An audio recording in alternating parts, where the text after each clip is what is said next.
Bueno, buenas tardes. Muchísimas gracias a las compañeras, a los compañeros por invitarme.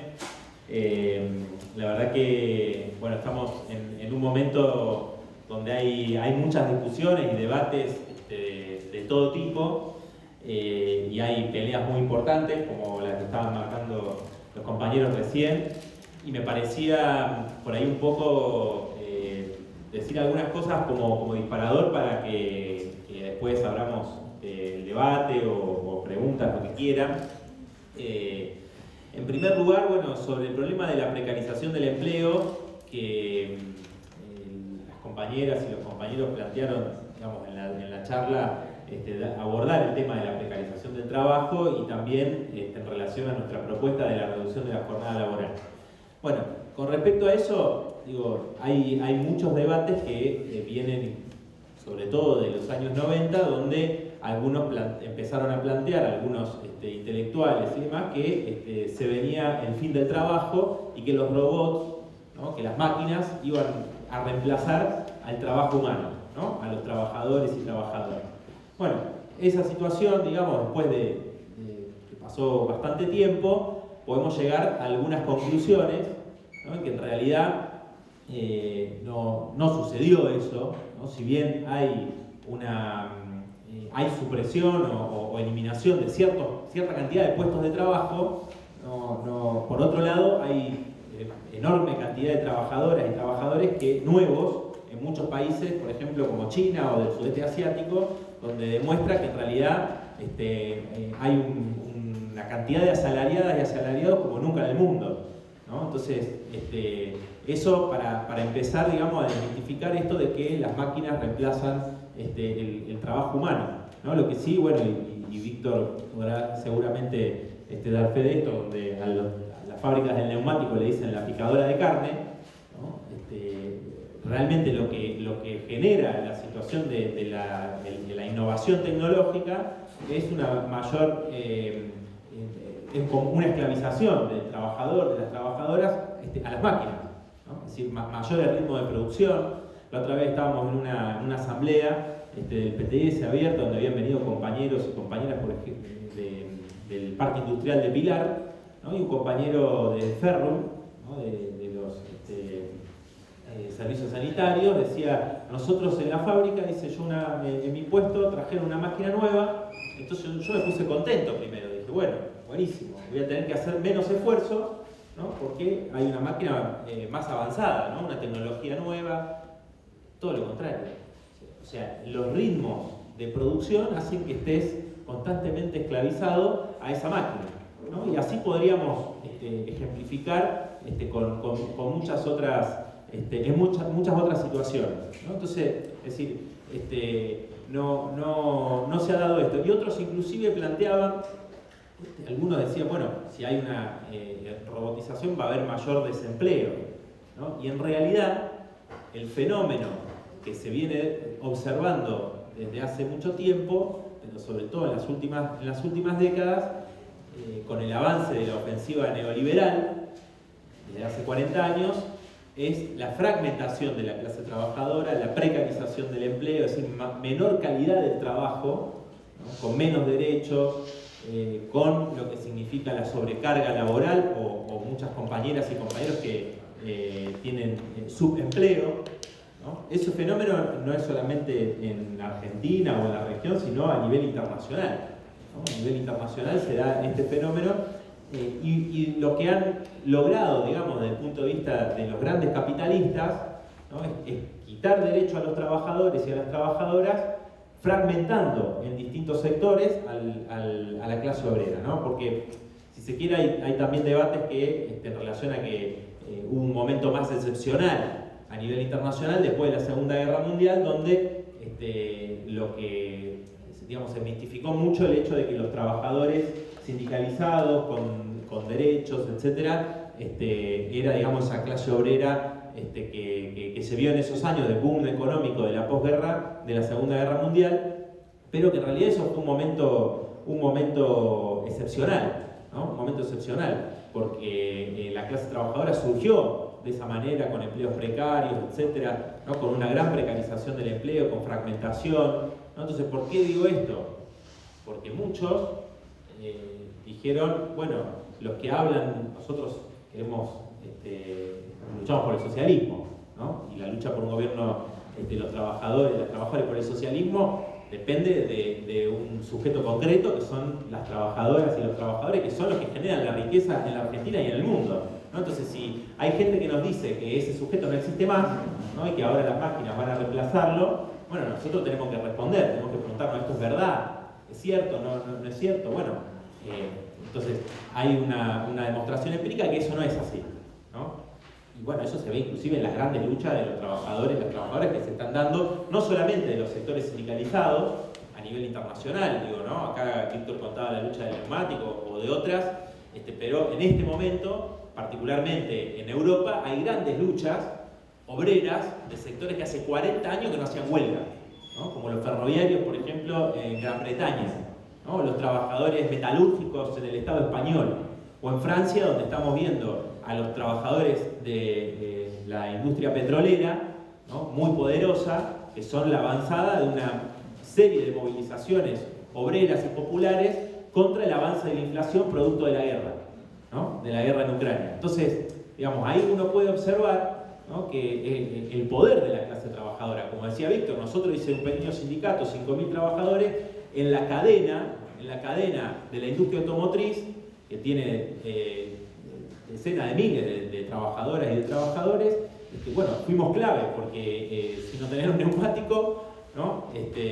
Cómo trababa concretamente la producción de las grandes multinacionales automotrices. Entonces, a lo que quiero ir con esto es que nosotros hemos visto además fenómenos de trabajadoras y de trabajadores precarizados a nivel internacional, ¿no? Esa nueva clase obrera, ¿no? Que se ha forjado en los últimos años a partir de esta fragmentación y de este avance del neoliberalismo. Y en Estados Unidos, no sé si ustedes escucharon lo que muchos mencionan como nueva generación union o sindicato, ¿no? Donde trabajadores sobre todo de Amazon, de Google, de Starbucks, bueno, de otras empresas multinacionales han formado sindicatos, ¿no? Que es muy difícil formar sindicatos en Estados Unidos.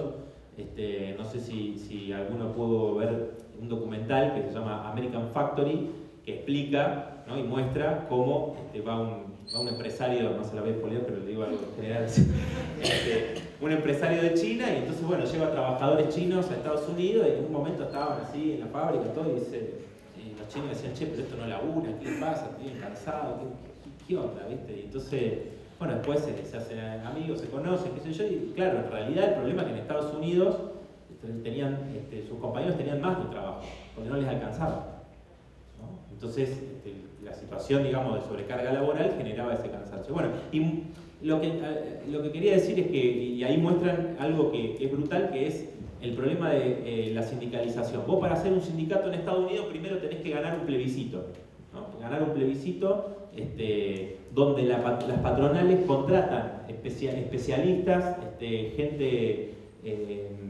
digamos, dedicada a quebrar la organización de los trabajadores y de las trabajadoras, un activismo, ¿no? Que surge para formar esos sindicatos. Bueno, en Amazon, en algunos almacenes de Amazon, que son enormes, lograron imponer y ganarle, a pesar de los millones de dólares que gastaron en esos chantas antiobreros, que iban y lo amenazaban, decían, mirá que se te va a quedar sin trabajo y tu familia se va a quedar sin nada, y vas a tener trabajo de mierda, qué sé yo. Bueno, así los iban y los presionaban permanentemente, y a pesar de eso lograron avanzar, ¿no? Lograron avanzar, y en muchos otros lugares lograron avanzar también con esto.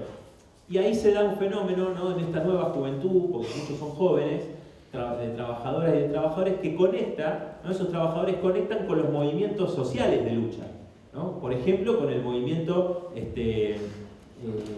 antirracista, ¿no? Que en Estados Unidos dio las movilizaciones históricas más grandes, ¿no? Después del asesinato de George Floyd, ¿no? Que fueron movilizaciones gigantescas, y muchos de esos trabajadores, ¿no? Son afroamericanos los que están a la vanguardia de la organización de esa nueva clase trabajadora. Y también son mujeres, ¿no? Que enfrentaron a Trump, y que también, bueno, ahora estaban en las movilizaciones muy importantes por el derecho al aborto, ¿no? Que yo miraba y decía, en Nueva York, en el puente de Brooklyn, estaban los pañuelos verdes, ¿no? Que como emblema el movimiento de lucha de las mujeres en la Argentina hizo trascender fronteras, porque también se vio en Chile, se vio en otros países de América Latina, en el Estado español, ¿no? Y en el corazón de Estados Unidos flameaba el pañuelo verde, el emblema de lucha de las mujeres en la Argentina. Bueno, entonces, lo que digo es que hay una conexión en esas luchas sociales, ¿no? En esas luchas contra el racismo, por los derechos de las mujeres, etcétera, con la lucha de la clase trabajadora, ¿no? Con esa nueva clase trabajadora, ¿no? Porque muchos decían, no, bueno, ahora de lo que se trata es de la lucha, de luchas sectoriales, ¿no? Los pequeños resquicios que nos deja el capitalismo, ya no es más el sujeto la clase obrera, ahora el sujeto son los movimientos antirracistas, como si no tuviera nada que ver, ¿no? Como si fueran algo completamente ajeno, un movimiento del otro, ¿no? Y bueno, nosotros, ahí se puede ver entonces la influencia de estos movimientos sobre la propia clase trabajadora y que son parte, digamos, también de esos movimientos, ¿no? También el movimiento socioambiental, que en Argentina tiene un movimiento muy importante en los pueblos cordilleranos contra las megaminerías, ¿no? Como por ejemplo en Chubut, en Mendoza y demás, que lograron derrotar los avances por el momento de la megaminería. Y bueno, el tema de los humedales, bueno, muchos otros, ¿no? El tema del fracking en Vaca Muerta, más pero como preocupación de la juventud en Argentina y en el mundo crece permanentemente, ¿no? El problema ambiental, y hay también movilizaciones que hubo miles y miles, cientos de miles de jóvenes en todo el mundo, ¿no? Las huelgas por el clima, ¿no? Movimientos muy importantes que también empiezan a cuestionar el sistema capitalista, ¿no? Es decir, empiezan a cuestionar que el problema de la destrucción del planeta, o cuando dicen no hay planeta B, tiene que ver, ¿no? Con un sistema que está pensado y que se rige por la ganancia capitalista, ¿no? Que lo único que les importa es ganar plata y no les interesa la destrucción ambiental, ¿no? Entonces, por ejemplo, la producción o la sobreproducción, digamos, de productos superfluos en el capitalismo, ¿no? Genera, por eso China es uno de los países que más contamina, pero Estados Unidos, es impresionante, ¿no? Es impresionante porque no hay una producción a nivel mundial que sea organizada racionalmente, ¿no? O sea, los capitalistas sí tienen una organización racional dentro de las multinacionales. Entonces vos sabés que en un país de una punta del mundo fabrican un tornillo y después el producto terminado la sacan en la otra punta y por el medio pasa por un montón de países que son donde se fabrican las otras partes, ¿no? Y bueno, para eso sí se organizan, ¿no? Para eso sí planifican, pero no, por ejemplo, para decir cómo terminamos con el hambre en el mundo. ¿Hay producción para terminar con el hambre en el mundo? ¿Hay tecnología? Por supuesto que la hay. Por supuesto que la hay. Pero este sistema no se rige por eso, digamos, ¿no? Sino que cada vez vemos cómo aumenta más la desigualdad. Los supermillonarios, ¿no? que crecen, digamos, son muy poquitos, digamos, pero van con la concentración de la riqueza va haciendo que sean cada vez más estos supermillonarios que no se van a gastar ni en generaciones, ni que tuvieran 1000 vidas, se podrían gastar la fortuna que acumulan, ¿no? Y gente que es empujada al hambre, ¿no? a la miseria absoluta, crece, inclusive para este año decían 260 millones de personas que más iban a ser pobres en el mundo, nuevos pobres, 260 millones de nuevos pobres, ¿no? Formaba una ONG mientras está esta situación, digamos, de acumulación de los supermillonarios. Bueno, pero digo, entonces, el punto es que nosotros vemos esta situación de la clase trabajadora,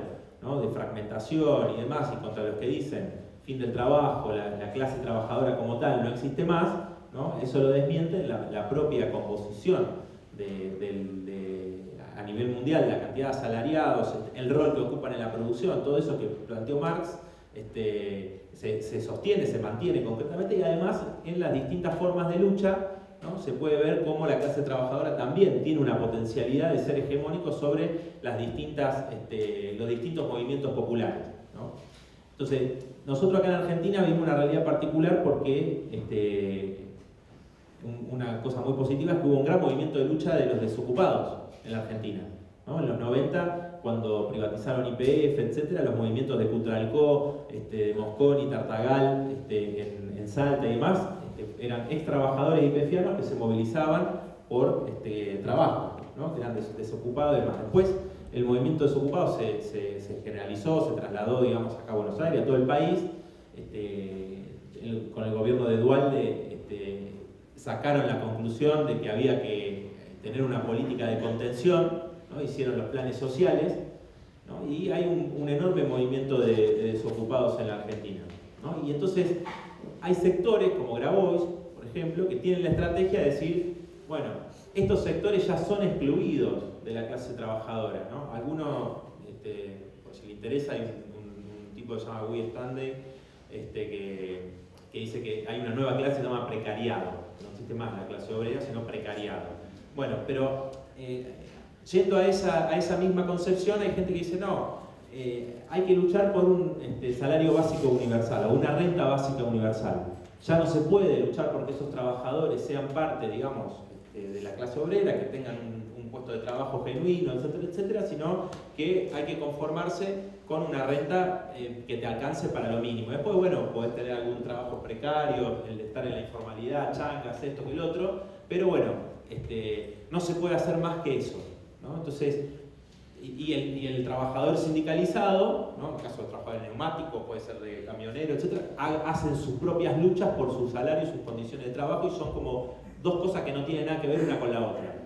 Bueno, nosotros justamente cuando decimos reducción de la jornada de trabajo, uno de los objetivos centrales es unificar a esos dos sectores. Es mentira que la única posibilidad es conformarse con una renta universal o con los planes sociales, si bien nosotros acompañamos a todos los compañeros que reclaman los aumentos del plan potencial, que es una miseria absoluta, y que como emergencia acompañamos esa pelea, ¿no? Acompañamos esa lucha. Pero nosotros creemos justamente que la reducción de la jornada laboral podría permitir generar puestos de trabajo. Compañeros de economía de nuestro partido, del PTS, de la Izquierda Diaria, hicieron un estudio que dice que en Argentina, si esta medida se aplicara en las 12.000 principales empresas, las más grandes, ya mismo, no porque no tenga que ser en las pequeñas, sino para dar un ejemplo numérico, ¿no? En las grandes empresas se podrían generar 1 millón de puestos de trabajo, ¿no? Nosotros presentamos un proyecto de ley en el Congreso junto a Miriam Bregman, Alejandro Vilca, más, presentamos un proyecto para que se reduzca la jornada laboral y se repartan las horas de trabajo entre trabajadores ocupados y desocupados, ¿no? Y también, obviamente, trabajadores informales, etc., ¿no? Entonces, imagínense ustedes, 1 millón de puestos de trabajo con un salario que sería superior, digamos, al promedio, ¿no? Superior al promedio, se elevaría también el salario del conjunto de la clase trabajadora, ¿no? Entonces, y hay discusiones y debate a nivel internacional en distintos países donde dicen, bueno, se está discutiendo la semana de 4 días o la reducción de la jornada laboral, pero con otro objetivo, ¿no? Los propios capitalistas, los propios gobiernos dicen, vamos a demostrar o vamos a probar, dicen algunos, si esta medida, vamos a demostrar que esta medida puede hacer más eficaz al trabajador, ¿no? Que está muy, va a estar menos cansado, etc. Bueno, paréntesis, hoy hay un artículo un estudio que publica Página 12 sobre el síndrome de burnout, ¿no? Del quemado. El título es Los trabajadores en la Argentina, los más quemados de la región. Es el 86% de los trabajadores, claro, el 86% de las trabajadoras y de los trabajadores tiene síndrome del quemado, o sea que están completamente cansados, con estrés, también más del 80%, mucha sobrecarga laboral, todos sienten que este año es peor que el anterior, o sea, bueno, muchas cosas que todos ustedes deben pasar, está reflejado también en ese estudio que, digo, el mayor de la región, ¿no? Pero a lo que voy justamente es eso, ¿no? Que hay una sobrecarga laboral de muchas compañeras y compañeros, subempleo de otros, ¿no? Bueno, Víctor decía, horas al 200, o sea, trabajamos los fines de semana, todos los compañeros te decían, no puede ser, ¿no? Cuando las empresas amenazaban en que se iban a ir del país, los compañeros de Bristol me comentaban que en México pagan $11 la hora. Y dicen, mirá si se van a ir, si acá nosotros no llegamos ni a $3. ¿Pensás que nosotros nos vamos a comer ese verso? O sea, también tener una conciencia de decir, no, nosotros sabemos cuánto produce porque lo vemos porque tienen un monitor que dice cuántos neumáticos vamos produciendo minuto a minuto, segundo a segundo, ¿no? Entonces, y ahí está también el látigo del capital de cómo los ritmos de producción y los objetivos se tienen que cumplir, no importa el cuerpo de las trabajadoras, de los trabajadores, ¿no? Entonces, bueno, frente a esta situación, entonces digo, de precariedad, la uberización, trabajadores que ya no tienen derecho a nada, que ni siquiera se les reconoce, están dentro de los contratos de trabajo y todo, nosotros planteamos la reducción de la jornada de trabajo, que en realidad algunos nos dicen, bueno, pero eso no se puede hacer. Bueno, pero ¿por qué? Si la productividad del trabajo desde el año 1929, que se estableció la jornada laboral de 8 horas en la Argentina, se multiplicó enormemente, ¿no? La productividad del trabajo. ¿Por qué? ¿Por qué no se puede? Eso, digamos, es algo no solo en Argentina, sino en todo el mundo. Bueno, pasa que los empresarios van a perder plata, te dicen. Y sí, justamente nosotros estamos diciendo que esta medida va a afectar a los capitalistas. Dicen, bueno, pero se quiebra. No se quiebra. Porque inclusive ahora la tasa de explotación, esto para que se entienda, o sea, por cada peso de salario que pagan las empresas se llevan 1,60, ¿no? O sea, tienen una tasa enorme, digamos, de rentabilidad, o sea que sí se puede repartir las horas, o sea, si los compañeros hacen esas jornadas extensas en el neumático, en FATE y más, sí se podría trabajar 6 horas, 5 días a la semana, y que ese tiempo que dejan, digamos, de trabajar los compañeros para tener tiempo de estar con su familia, para poder estudiar, los que quieran estudiar, para dedicarse al arte, a lo que quieran, ¿no? Inclusive para la intervención política, para organizarse políticamente y demás.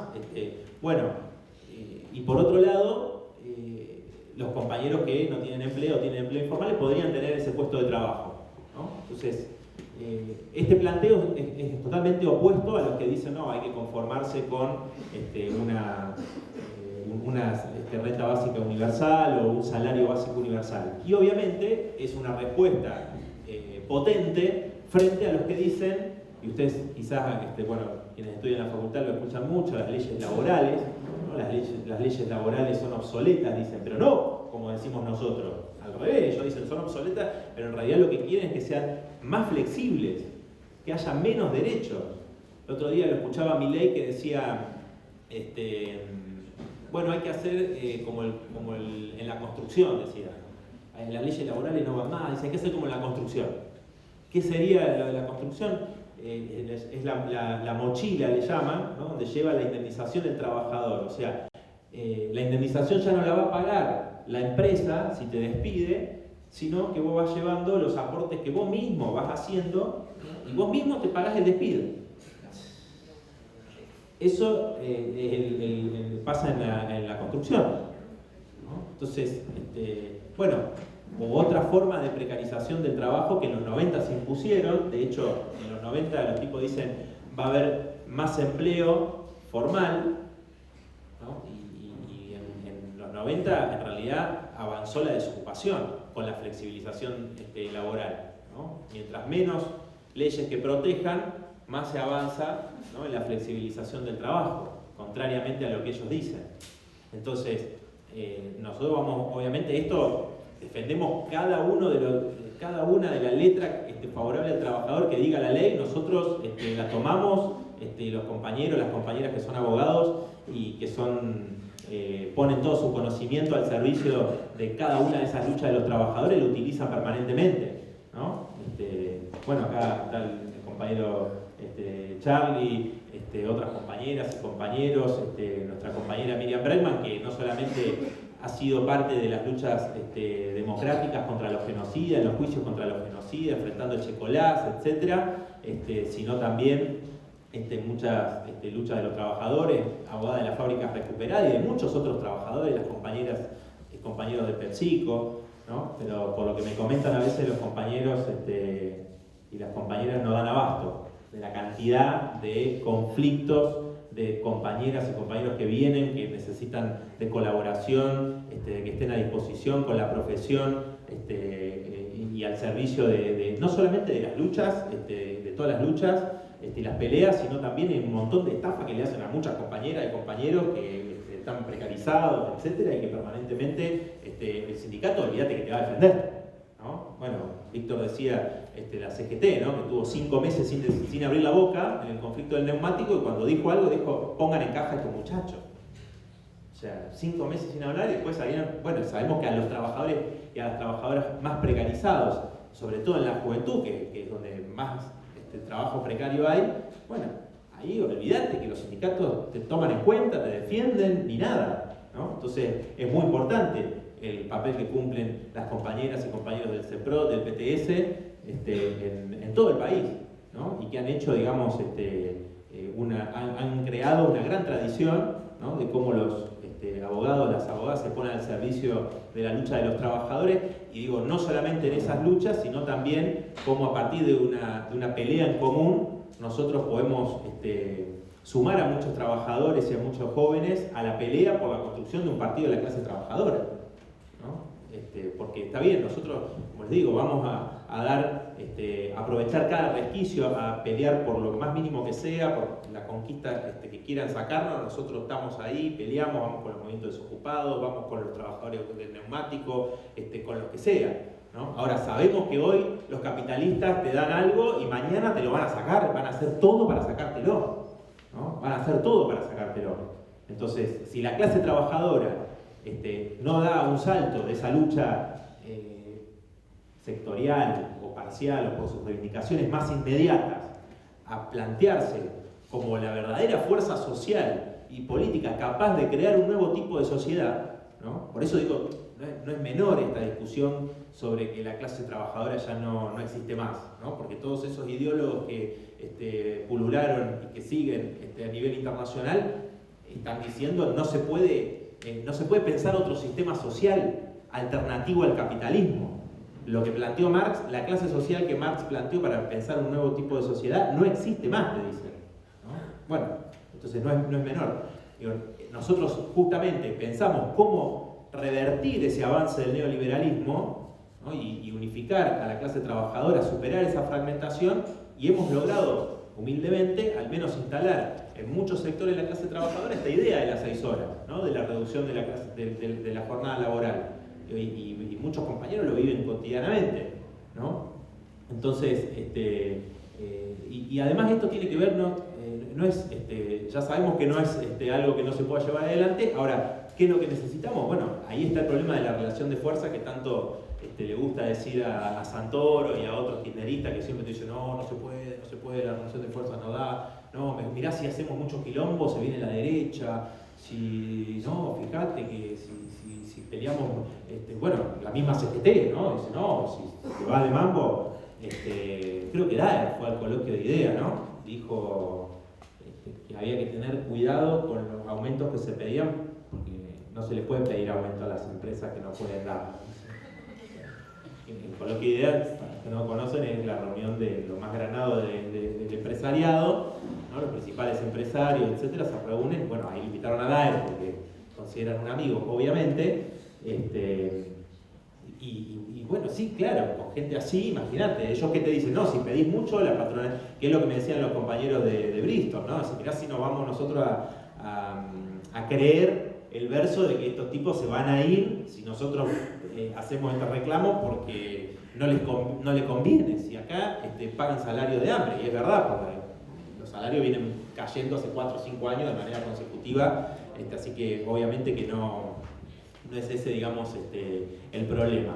Entonces, bueno, a lo que voy con esto es que necesitamos forjar una gran fuerza de la clase trabajadora, una gran fuerza de lucha, que se plantee esos objetivos, ¿no? La lucha por otro tipo de sociedad. Y cuando nosotros decimos reducción de la jornada de trabajo, también lo planteamos en ese sentido, porque para un nuevo tipo de sociedad, nosotros le pusimos socialismo desde abajo, pero ¿qué quiere decir eso? Quiere decir que queremos que los trabajadores y trabajadoras, que son los que producen absolutamente todo, ¿no? Sean los que puedan discutir democráticamente esa planificación de la economía y que el conjunto de los recursos esté al servicio de las necesidades sociales. Por ejemplo, en Argentina, bueno, ahí estaban las compañeras que vienen peleando contra los desalojos. El problema de la vivienda es un problema gravísimo, estructural, ¿no? Nosotros, bueno, tuvimos la discusión del presupuesto el otro día, que ajustan en jubilaciones, asignación universal por hijo, ajustan en educación, ajustan, bueno, en la vivienda también, ajustan en vivienda, ya construyen pocas viviendas. Hace falta 1.500.000 viviendas de cero en la Argentina, pero además hay 3 millones, casi 4 millones de familias que tienen problemas habitacionales serios en el país. Entonces, en vez de hacer un plan de obras públicas que construya esa vivienda y que se pueda generar empleo genuino, dicen, bueno, le tengo que pagar al fondo, entonces vamos a construir estas viviendas. Después hacen presentaciones totalmente truchas, ¿no? Como las obras que inauguran 5 veces, los hospitales, todos los planes de vivienda hacen lo mismo, ¿no? Entonces, bueno, digo, podríamos pensar nosotros, ¿qué vamos a decir? Si nos juntamos nosotros, las compañeras, en distintos barrios, todo, y dicen, bueno, ¿qué habría que con obreros de la construcción, con ingenieras, ingenieros, arquitectos? Decir, che, ¿qué hacemos? ¿Hacemos muchos más countries? ¿Ponemos muchos barrios privados y que la gente viva en la calle? ¿O hacemos un plan para construir las viviendas que la gente necesita, ¿no? Y que todos los recursos vayan ahí? No, bueno, obviamente que lo racional, porque a veces nos dicen, no, ustedes, socialismo, tan loco, eso no se puede hacer. No, lo racional es lo que nosotros decimos. Lo irracional es que haya 2 millones de viviendas vacías en la Argentina y haya millones que no tienen dónde vivir. Y que cada vez es mayor el problema, porque los alquileres no te alcanza para pagar un alquiler, ¿no? Entonces, eso es lo que nosotros planteamos. Un gobierno de las trabajadoras, de los trabajadores, realmente, ¿no? Podría sacar al país de la decadencia a la que nos han llevado. Miren, de 4 al 40% de pobreza pasamos del año 74 hasta hoy.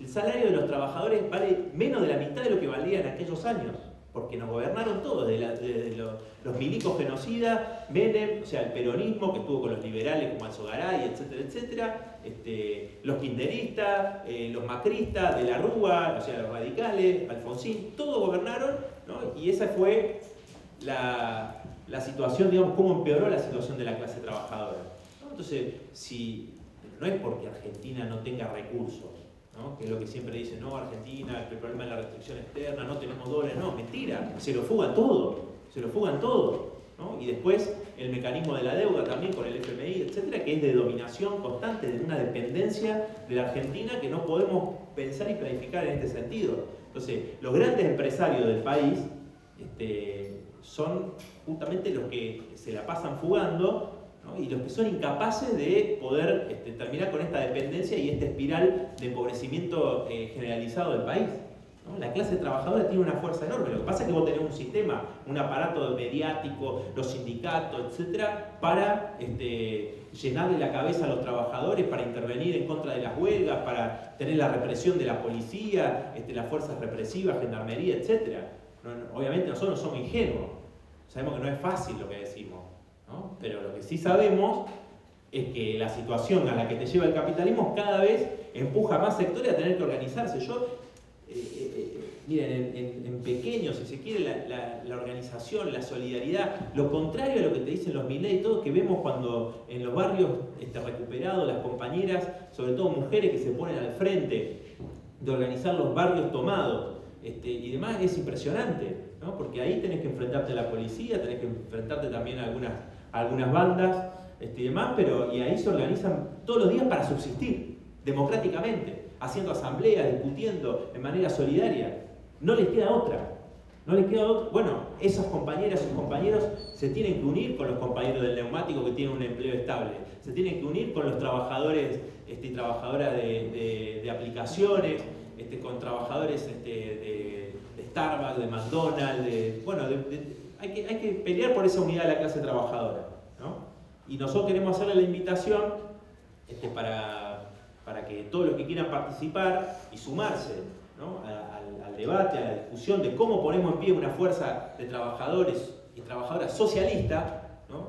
Con miles y miles de jóvenes y compañeras y compañeros en todo el país, a las asambleas que vamos a hacer el 12 de noviembre, que son asambleas donde queremos reunir más de 100 asambleas en todo el país y empezar a mostrar una fuerza, ¿no? Una fuerza política propia de la clase trabajadora que se empieza a poner en pie, ¿no? Donde hay compañeras y compañeros laburantes y donde también, ¿no? Compañeros universitarias, universitarios, compañeros y compañeras que son abogados y abogadas y de distintas profesiones que las ponen al servicio, ¿no? De organizar la lucha de la clase trabajadora, de la juventud, de las mujeres, ¿no? De la lucha socioambiental, ¿no? Hay muchos, pero todas esas luchas parciales y todas esas peleas y esas situaciones que a nosotros nos dan una bronca enorme, ¿no? Y que nos movilizan todos los días para organizar a la clase trabajadora, para liquidar este sistema que empuja a la miseria millones.